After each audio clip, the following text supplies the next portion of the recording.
Hey guys, so welcome back to another Go video. This is like my third or fourth take now. It's because I'm trying to condense this video into like a 5-minute video, and I'm finding that I'm talking about 20-30 minutes. And so bear with me, because this was a recommendation video of one of my viewers who asked me, hey, can you tell me what your thoughts are on Tsumego, or how is it that you study? How do I go from DDK to SDK in a more theoretical manner? Like, what is your game plan? And so just a big disclaimer before we continue on with this video. I'm not a down level player. I am an SDK level player getting into down level, hopefully by the end of 2025 when this video is recorded. But that is my goal. And my approach is very unconventional to what has been listed on Sensei's library right here. So if we take a look, if you're a brand new player, DDK player, and you're trying to learn the game and trying to get better at the game, you're going to come across this website, Sensei's library. Everyone knows it. We see it on the Reddit. We see it on the OGS. We see everyone always recommends this because it is a very good general, and I really emphasize the word general, guide to improving. Now, if you take a read at this, okay, actually most of my study in Japan did not consist of being taught by pros, but about studying myself, yada yada yada. But if you take a look at these 8 bullet points right here, it will tell you, it will give you a framework on what you should do to become strong in order of importance. So playing stronger opponents, obviously, that's going to make you stronger because you can review with an opponent and then go from there. After your games, do Tsumego the right way. Sure. Analyze your games with another player. Again, if they're stronger, awesome. Do more Tsumego. Repeat and learn from pro games.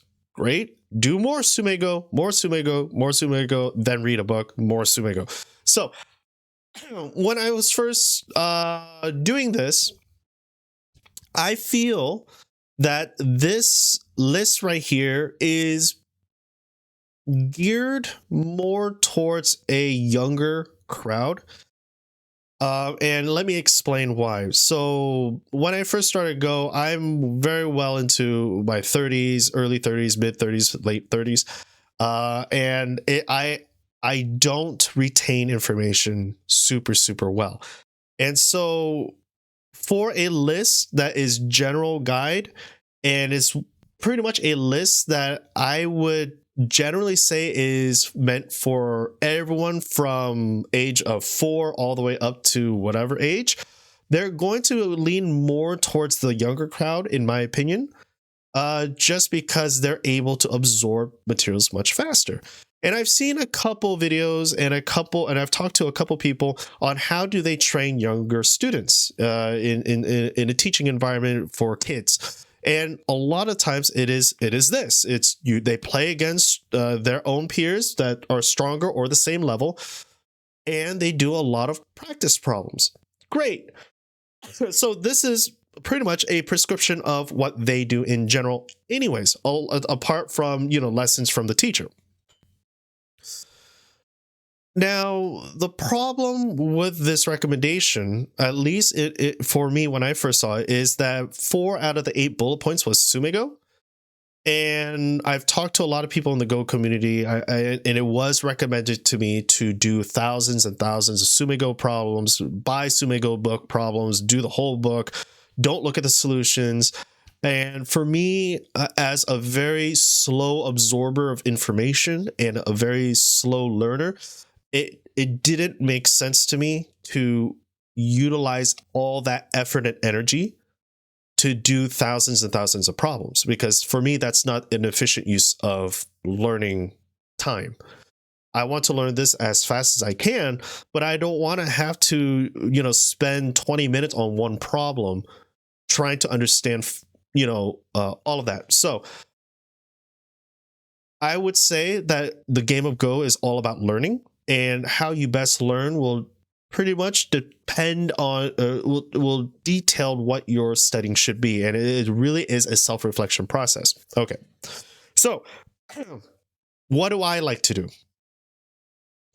That's just my 2 cents on that. So what do I like to do? I like to do Tsumego, but I don't like to do 1,000 Tsumego. And my philosophy, and this goes with any subject that I've taught in the past, whether it's math, science, and all that. My philosophy in doing drill problems or practice problems is that there's always going to be a rough general category or fundamental that you absolutely need to know, that all other drill problems are built upon that fundamental. What does that mean? That means that you need to recognize in the game of Go, you need to know certain categories of problems, such as good shape, bad shape problems, liberty problems. And then from there, do I save or do I run type of problems? At least in my opinion, when I'm looking at Tsumego, these are the 3 categories that I find that I need to understand. So shape problem is probably the biggest category because there's many different types of shapes.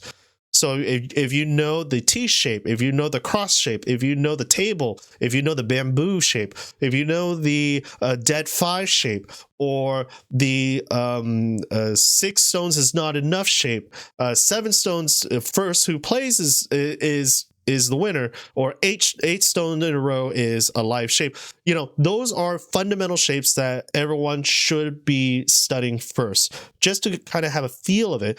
And then when you're doing a life and death problem, it kind of makes a little bit more sense. You'll have an idea. Now, with that being said, Tsumego, getting better, getting stronger, it also depends on the consistency that you're going to be doing and the level at which you are aiming for. My personal opinion, if you're only getting to Dan level, 1 Dan only, I don't believe that Tsumego, full Tsumego, like full effort Tsumego, is needed. I really don't. And I'm trying to prove that theory out by doing it on myself. So hence why, disclaimer, I'm still an SDK, but what I'm doing is I'm not doing 1,000 Tsumegos. If anything, I've probably done maybe 100, 200 Tsumegos max, you know, in a serious study, and then maybe the daily app Tsumego, like 1 or 2 or all 6 in one day, just briefly going and then looking at the solutions. Like, I'm not a very strong studier of Tsumego problems. So my thoughts is, if you're only trying to get to 1 Dan, do a couple Tsumego. 1, 2, that's enough. A day, a week, that's enough. What's really important about up to 1 Dan, in my opinion, is understanding how the stones behave with each other on the board, and making sure that before you go anywhere, expanding, extending, etc., you have good solid foundation. And this is where the Shy Ghost list comes in, the Lance Kemper's list comes in. Now, I'm still struggling with understanding that concept, as you guys can see from my past videos. But for me, I've gone up to being able to play against a couple of my club members who are between 1 to 3K, even ground, and I have a 20% win rate against them. 20%. So 1 in 5 games, I would most likely win. That's not bad. Now, I'm not winning at a higher win rate, but it's not bad because it means that something is clicking. And as I'm playing more games, which is the number 1 on this list, I'm recognizing more and more patterns, or recognizing my behavior in the game. So now, I said I wanted to keep this as a 5-minute video. It's going on to 10 minutes. So enough of what I'm saying about this. Let's do a Tsumego problem, and I'll show you guys exactly how I would approach a Tsumego problem. Is this going to work for everybody? No, it's not. It's what works for me. And if somehow you've been doing Tsumego problems and you're just finding that it is just, I'm constantly doing Tsumego problems, but I'm not getting any better, then try this method out. It might work, it might not, I don't know. I'm just going to pick a random one. Chochi-kun. Yeah, it's 25K, fine. But this is how I would approach it. Actually, yeah, let's do 25K, and then maybe we'll go on to the other one. All right. So Like I said, I categorize Tsumego Problems into 3 categories. Good shape, bad shape categories. Category number 1. What was the other 2? I forgot. Liberties. Okay, so am I living, or am I trying to live, or am I trying to run away? That's the 3rd category. Is the liberty category. That's the 3rd category. And then the next one is well, I forgot the next one. So anyways, I categorize them. So immediately I am playing as black, and I'm looking at this right here. And I'm going to ask myself, I'm black. Am I in danger? Okay, so that's immediately what I'm asking, because it will determine what type of category I'm looking at. Am I in danger? Well, if I look at my groups here, I have 1 stone, 3 stone, 2 stones. This seems to be very close proximity to each other. I'm assuming this is one group, big group. And it doesn't look like I'm going to get captured anytime soon. So great. This is not a liberty race category. All right, cool. Don't need to worry about, do I have to go into a capture race? Awesome. At least in a simple problem like this, it doesn't seem like it. All right, next. Is there any shape problem right here? Well, for me, there isn't, because I'm alive. But what about for my opponent? My opponent seems like they're confined in a corner. Now, do they have good shape? Well, if I'm looking at it, they have a 4 in a row in a corner, which is not a good shape. And they also have a bent triangle, which is also not a good shape. Ah, this is a shape problem. Okay, why is this a shape problem? Well, this is 4 in a row. So what constitutes a living shape? That's immediately my next question. It's like 2 eyes. I gotta have 2 eyes, because that's what everyone knows. 2 eyes. Otherwise, capture a big group. I'm still recovering my voice, so that's why I'm coughing. All right, so if I was white, where should I play to confirm 100% that I have life? Well, I can see I have 3 spaces right here, and if I play at S1, there's 1 eye on T1 and another eye at R1. So white has to play at S1 just to stay alive. It's my turn as black. If I don't want white to live, I'm going to play at S1. There we go.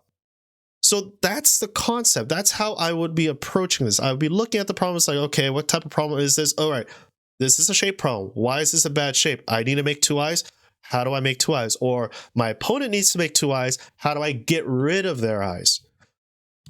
This is how I would start. Okay. So great. Let's go to the next one. Let's just do a couple more. Okay. Again, go through the list in my brain. What type of problem is this? Is this a shape problem? Well, I don't have a shape. I just have a stick. There's no shape that I'm recognizing right now. I have a 5 in a row. Sure, that's a bad shape. All right. So this is not a shape problem. Is this a life and death in terms of liberties? Oh, shoot. My group is getting stuck. It is in a very precarious position. My group only has 3 liberties versus white's group is bountiful in liberties. Okay. So if I am doing bad in my liberties, now I know that I need to find a way to make more liberties or make an eye or 2 eyes. Okay. So if I'm looking at this shape, okay, I want to make 2 eyes, but I know that if I play here, okay, at A4, A2, or A1, I'm getting rid of one of my liberties. Now, is that okay? Can I do that? Well, if I play at A4, you guys can see this. If I play at A4, okay, I put 2 stones in a Atari. That's a double Atari, which is great in most cases. However, what happens if I play at A2? Well, either my opponent will fill in at A6, which is great because I could take at A2 and then build 2 eyes because I captured this white stone and have another eye. Or my opponent can disregard the A5 stone and just fill in A2, right? Because if I play at A4, my next move is to play at A2. And if my opponent plays there first, chances are I won't be able to make 2 eyes right away. And because I'm at a liberty shortage, it is a very bad decision to play a4 first, especially if I need to play a2. So what happens if I play at a2? Well, can my opponent play at a4? Yes, but then I just take, because again, a2, they put me in Atari by playing at a4. I'm in Atari, but I just take them because they put themselves in self-Atari at a6. So great. I feel like I can take it. So I'm going to play at a2. They have to connect, and then we play at a4, and we play the two eyes. So that's easy problems. All right, let's go to a little bit harder, just to kind of demonstrate how I would approach Tsumego. And I have no idea. Okay, what is this? Okay, can I go to next? Click on the square to continue. Okay, next. All right, so here is a more complicated problem. So those were 25K problem. Now we're getting to double-digit Q problem. And we are playing as white. So our opponent is black. And we want to be able to kind of mess up black's shape. Now, what do? Well, I know that black, in terms of liberties, black has a nice group, has an eye here, has multiple ways to make another eye here. So in terms of eye shape, in terms of liberties, black has a lot of liberties. Now, there are a couple forcing moves like A17 here where I can kind of force the two liberties right here on this group to kind of fill. Or I play a B19 to kind of put this in Atari. So that is an option. So eye shape, maybe. Is this a capture race? No, it's not. I have a lot of liberties on the outside. Black seems to have a nice set of liberties inside. So let's go back to, is there a way to kill the group then? Because this is a life and death problem. Okay. I know I'm not going to be in a capture race, so this isn't anything to do with my liberties or my shape. So that means that if it's not a life and death for liberties on my side, it has to be a life and death for liberties on his side. Now, does he have good shape or bad shape? Well, right now, he has good shape. There are some sente moves, some forcing moves. So this immediately goes into the idea of how do I change one of the good shape into a bad shape? And what's a bad shape? A bad shape is a move that is forcing, where it forces one eye to kind of close out. We do that, or we get into a ko or something. So immediately I'm looking at this area right here. Okay. I don't know if this is the right area. I'm just looking at it feels like I need to do something here. This A19 would be a great move.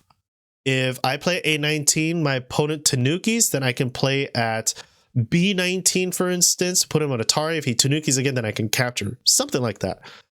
Okay. I don't know if I can do that. What else? Let me see. I can try to go for a ko. A ko might work. It might not. I don't know. So, is there any other options? I don't want to go for a ko just yet. Okay. How do I go for a ko? Well, I have to play at a move that will allow me to make a ko shape. So the only way I can make a ko is by playing both at B18 and A18. Again, it's just recognizing that I need to make something with an eye, and the only space for my stones to make an eye is if I play these two stones here to make the eye at the A19. And that's all I can see. I really can't see anything past that. If I play at A17, he just fills, and I'm stuck. So my first inkling is to play at A18, make a ko. I don't know what else to do, so I'm going to do it. Okay, he plays there, and if I play here, that's the ko, because now he takes, and then I have sente to play anywhere that I want elsewhere on the board. If I play elsewhere on the board and he has to respond, I can come back and take. So say that we did this, I come back and take. now he has to find a way to force me to kind of respond so he can take it back, or I destroy the whole corner. There we go. Okay, that was a complicated one. Let's do one more. Okay. Again, now I'm going to ask myself, what type of problem is this? I am playing as white again. My opponent is the Blackstones. All right. Am I at a liberty shortage? Do I need to worry about any of my groups? I'm looking at it. I have a lot of outside liberties. My stones are connected. No. Chances are we're not going to get into a liberty capture race type of problem. Awesome. So I don't need to read too much. Now, shape. Does he have bad shape? It kind of looks bad. I mean, he has a couple eyes here and there potentially, but it doesn't look super convincing. Okay. All right. Now, the question is, what do I do? What do I do? How do I make bad shape for him? Well, if I play at t4, that falsifies this eye. That means he has to find a way to kind of make two eyes in this area. So I always have the option of playing t4. Okay, fine. Falsifying eyes. That's great. So let's assume that this is a falsified eye. Let's assume that I already took t4. The only way that he can make a true eye is by playing at s1, right? Two eyes to make a living shape. He has to play at s1, right? And then fill in at r2 once I take the s4 stone. So in any orientation, this s1 move is extremely important because it guarantees him exactly one eye, and then he has mi to play any of the other two. So I want to take that away from him. I want to take the s1 immediately. That's what I'm looking at. Again, I'm just looking at this problem and I'm asking myself, okay, how can he build two eyes? Well, he can guarantee one eye absolutely if he plays at s1. Is this the right solution? I don't know. I really don't know. But if I can find a way to get rid of one eye completely, that's great. Now, if you guys can take a look, if he plays at s1, he got one eye and he built a good shape, the bamboo joint. That's a great shape. I don't want him to build great shapes, and I don't want him to get an eye guaranteed. So I'm still leaning towards s1. Yes, we can get rid of one eye at t4, but this one gets rid of an eye and gets rid of a good shape. So that's a two-purpose move. I'm going to play here. He decides to play there. Okay. Now the next question is, what do I do? So he decides to go down. I still have the option of playing at t4. Okay. But if I play at t4 and he captures, he still has two eyes right here at r2 and s1. Right? Even if I capture here, it leads into a coast situation. I don't want to go into a coast situation if I don't have to. Again, if I go into a coast situation, he has many opportunities to cut, Atari and all that. Let me see if there's an option to kind of get rid of that ko. And if there is no other option, then let's go for the ko. Okay. So if I play t4, we're going into a ko. I don't want a ko. So how do I get rid of it? Well, let's assume that he has t4 in mind as the next move. If I play at r2, he captures, he has three eyes already. If I play at r1 and he plays at t4, I take the two stones and he's down to one liberty. I like that. If I play at r1 and he takes my stones and then I play at t4, he only has one true eye rather than two. I like that. Even better. So this r1 move for me makes the most sense. This one, not so much. Because if he takes, he has 2 eyes. And then we go into a ko situation and it just gets all nasty. Either or might be okay, but I'm thinking this one guarantees me the life. Okay, and then play. There we go. Now, can we do it the other way? Let's say that I did this and I did this. Okay, again, what did I see? I saw that he could take, right? And it gets into this ko situation where I have to do another ko, right? Versus this other situation. So this is the alternative that we saw.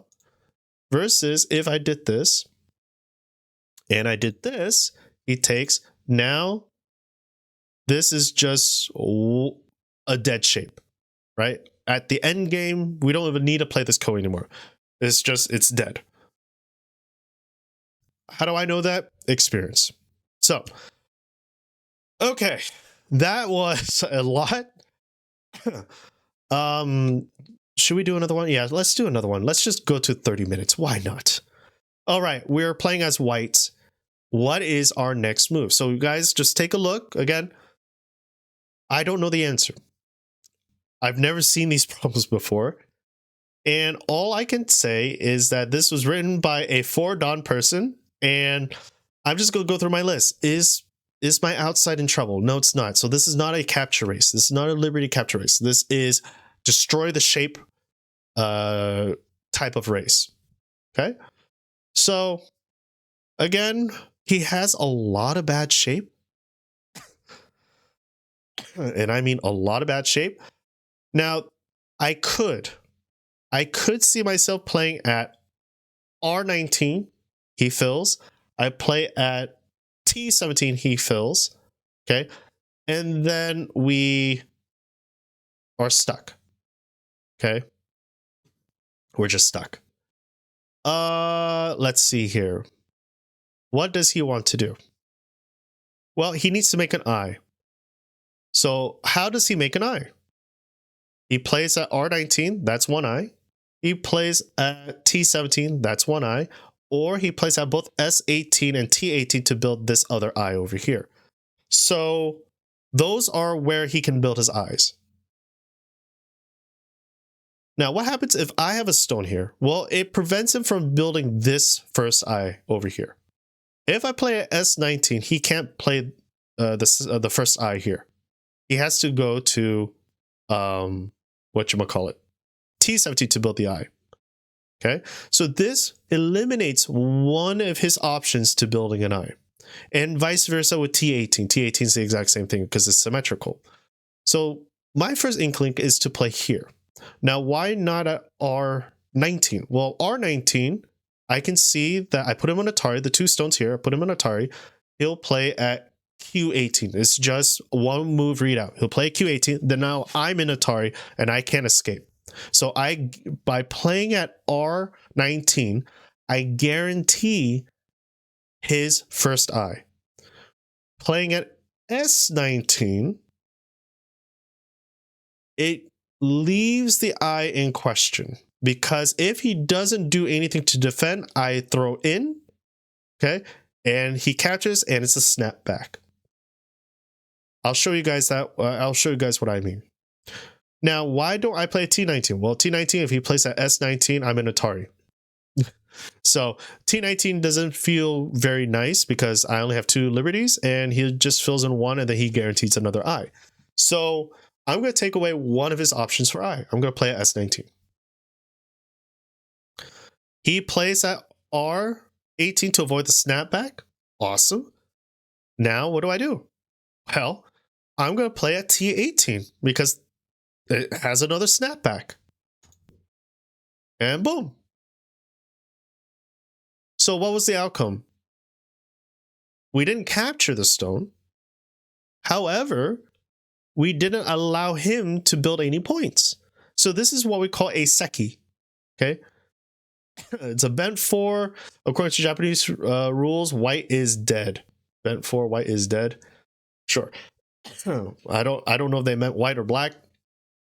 Or whatever it is, this is a seki. No matter what white plays, black can take, white takes back. It is a stalemate. Okay, which is the best case scenario in this situation. We don't want black to win any points, but we all ourselves don't get to gain any points from it. So there we go. Now, if I was to show you guys what I saw, say that he did build his eye here. Okay, I play, he captures, we snap back. Okay, that's a great scenario. Okay, and so there we have it. So those are my thoughts on Tsumego, thoughts on how to get better. To get better, play against better players, review your games, at least review your games, and look for patterns. Know your shapes. Like you can see, I'm just looking at shapes. I'm like, okay, how can you make a good shape? Or how can you make an eye? That's what I'm looking for. And if I can punish that shape, so if you guys can see right here, okay, say that right here, you can see this is a bamboo shape, right? 2 stones to 2 stones. That's a bamboo shape. How do I get rid of a bamboo shape? Well, I play a stone there, right? I'll play a stone here to get rid of the bamboo shape and then snap back and capture, right? So black can play a bamboo shape on this side too, so it doesn't matter. Like we can easily play here and then do the same thing, and it's the exact same outcome. Okay. All right, so that is a 30-minute video. Hope that wasn't too bad for you guys. Hope that was educational. I hope that I answered your guys' question. Again, just to recap what I typically do, I do 6 Tsumego problems, at least 3 Tsumego problems every other day or 2 on the app. I have it on my phone. It's just those daily problems. And I'll go through my own lists on how I approach it. And I showed you guys how I approach those. I play AI once a week, usually, at least. Lately, it's been more frequently since I've been recording, but before that, it was about once, twice a week. And then I play with my club members once a week. So maximum per week, I'm getting in about 4 games total. And it's a casual game. It's not time setting. It's just a very casual game. Take as much time as I need. I do that. And have teaching games. Yeah. If you're brand new as a DDK player, I highly encourage just finding someone to teach you for the first 5 weeks, 6 weeks, $10 a lessons, or even better yet, if you can find someone who could teach you for free, awesome. Do that. It's a great way to kind of guide your thought process and really just give you a framework to build off of. I highly encourage it. YouTube, watch Nick Sibicki, Shy Ghost are the good 2 for starting. Those are the 2. And I think that's it. So thank you guys so much for watching. My voice is going out now. I'm coughing a lot more. So hope you guys enjoy that. And until next time, I'll see you guys in the next video. Take care, everybody.